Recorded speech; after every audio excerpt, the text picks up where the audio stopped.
Hello everyone. KVS PRT के लिए important EVS के क्वेश्चंस का ये तीसरा वीडियो है। इससे पहले के 2 वीडियो आप चैनल की प्लेलिस्ट में देख सकते हैं। जैसा कि आपको पता है, अभी केवीएस पीआरटी के एग्ज़ाम चल रहे हैं और हम देख रहे हैं कि जो एग्ज़ाम्स हैं उसमें ईवीएस में बहुत सारे questions class 3rd class 4th class 5th की जो ईवीएस की बुक है लुकिंग अराउंड उससे आ रहे हैं। तो उन्हीं तीनों क्लासेस के बुक्स की इम्पोर्टेंट नोट्स मैंने आपके साथ शेयर करने की कोशिश की है। आई होप ये नोट्स आपकी मदद करें। तो आइए देखते हैं। आज हम शुरुआत करते हैं केवलादेव घाना राष्ट्रीय उद्यान से, जिसका दूसरा नाम भरतपुर वाइल्ड लाइफ सेंचुरी भी है। तो सबसे पहला कन्फ्यूज़न हो जाता है, अगर क्वेश्चन केवलादेव घाना राष्ट्रीय उद्यान करके आता है और तो आपको ये नहीं सोचना है कि ये कोई नया राष्ट्रीय उद्यान है या फिर ये नया आपने सुन लिया।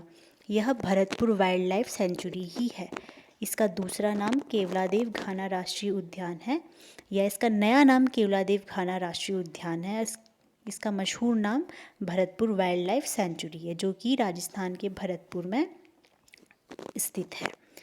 सन 1971 में यह प्रोटेक्टेड सेंचुरी के रूप में डिक्लेयर्ड हुआ और 10 मार्च 1982 को यह नेशनल पार्क के रूप में इस्टेब्लिश हुआ।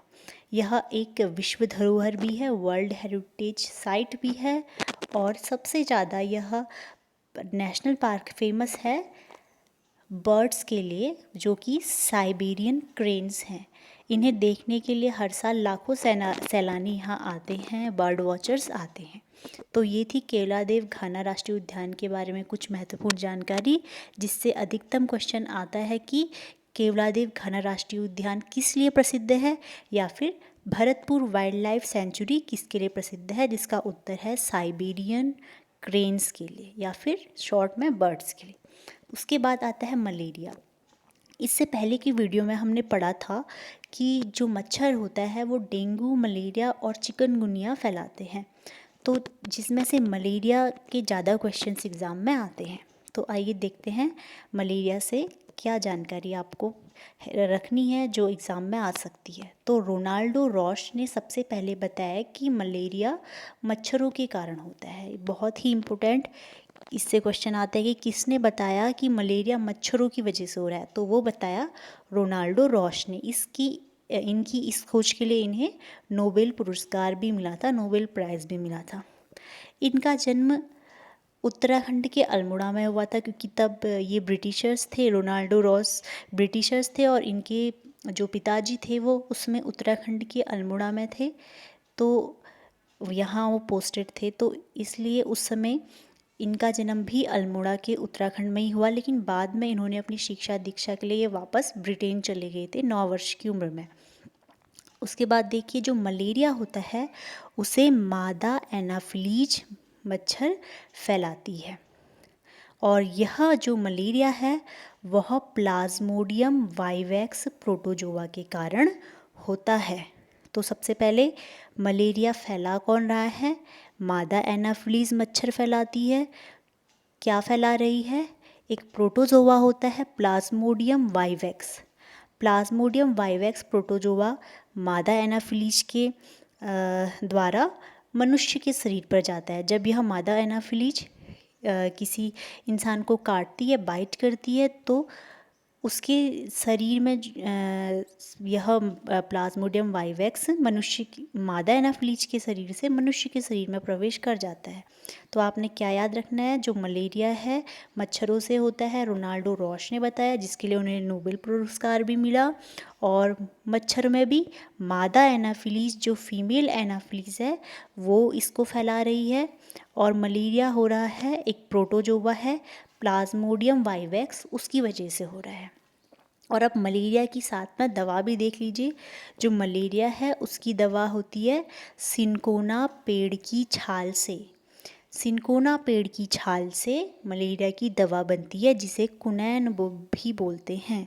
तो ये है क्वेश्चन भी, एक बहुत आम क्वेश्चन है कि आ जाता है मलेरिया की दवा निम्न में से कौन सी है? तो कुनैन ऑप्शन आएगा, तो वो भी आप राइट कर सकते हो, या सिनकोना पेड़ की छाल, या फिर सिर्फ सिनकोना भी आ जाए तो भी आप इसका आंसर लगा सकते हो। तो ये था मलेरिया। उसके बाद स्वच्छ भारत अभियान, बहुत ही महत्वपूर्ण। स्वच्छ भारत अभियान की शुरुआत कब हुई थी? तो इसकी शुरुआत हुई थी 2 अक्टूबर 2014 को। कब हुई थी? 2 अक्टूबर 2014। 2 अक्टूबर को गांधी जयंती होती है, तो गांधी जयंती के शुभ दिन से ही इस अभियान की शुरुआत हुई थी, 2 अक्टूबर 2014, जब गांधी जी की 145वीं जयंती थी। तो अगर क्वेश्चन आ जाता है, और ये इस बार के सीटेट के एग्ज़ाम में भी आया था कि स्वच्छ भारत अभियान की शुरुआत कब हुई थी, तो 2 अक्टूबर 2014 को गांधी जी की 145वीं जयंती पर स्वच्छ भारत अभियान की शुरुआत हुई थी। अब इस अभियान का उद्देश्य, जो लक्ष्य है या उद्देश्य है, वो क्या था और कब तक इसे कंप्लीट करना था? तो इसका जो उद्देश्य था वह था कि गांधी जी की 150वीं जयंती तक, यानी कि 2 अक्टूबर 2019 तक स्वच्छता व खुले में शौच से मुक्ति, यानी कि 5 साल का इसका लक्ष्य था। 2014 में शुरू हुआ और इसका लक्ष्य 5 सालों तक भारत को खुले में शौच से मुक्ति दिलाना और स्वच्छता के प्रति लोगों को सजग करना था।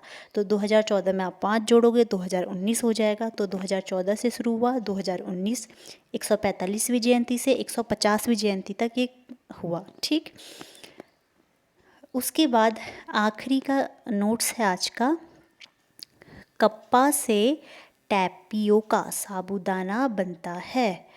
तो कप्पा जो है यह मोस्टली साउथ इंडिया में केरल, तमिलनाडु की ओर अधिक होता है। यह एक सब्जी है, जो सब्जी टाइप का ही, मतलब एक जड़ है। जैसे शकरकंद होती है, तो वैसे ही जड़ वाला एक प्लांट है जिससे टैपियोका साबूदाना बनता है।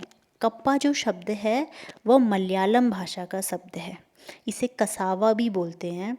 तो उससे टैपियोका बनता है, साबूदाना बनता है। और इस टैपियोका से तो बहुत सारे क्वेश्चन सीटेड में भी आते हैं, तो आपको याद रखना है कप्पा से टैपियोका साबूदाना बनता है। और ये वही साबूदाना है जिससे साबूदाने की खीर बनती है, खिचड़ी बनती है, पापड़ बनते हैं।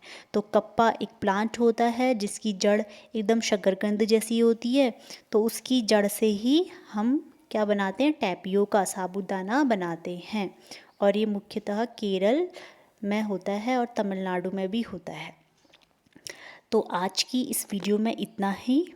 आई होप ये वीडियो आपको हेल्प करेगा आपके एग्ज़ाम में। इससे कोई भी क्वेश्चन आए तो यह बहुत अच्छी बात होगी। इससे अगर आप वीडियो को अभी देख रहे हैं तो आप इससे पहले की प्लेलिस्ट में देख सकते हैं।